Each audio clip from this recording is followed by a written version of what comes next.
This is a battery. Well, it's actually part of a battery pack module that powers an electric vehicle. It costs a few bucks, weighs about 1.5 ounces, but here's the thing. It takes thousands of these to power an EV, and that adds up, both in cost and in weight.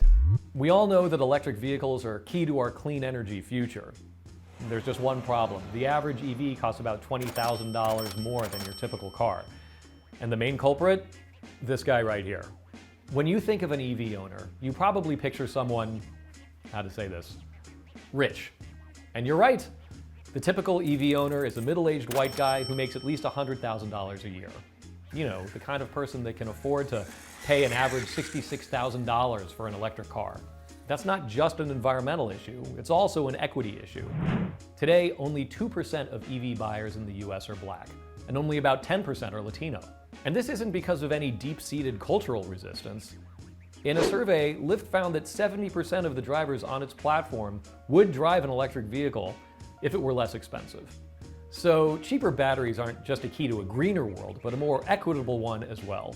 Unfortunately, right now, there's some pretty expensive stuff inside these things.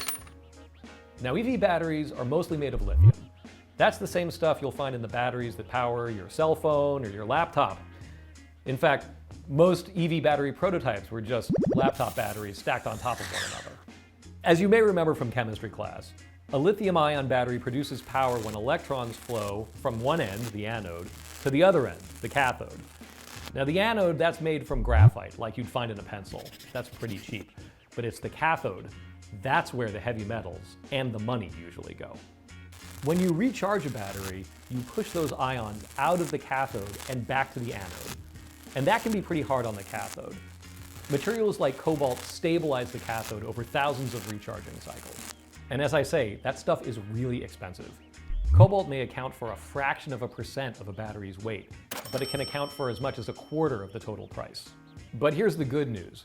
Manufacturers are finding ways of making these batteries without cobalt. One's already on the market.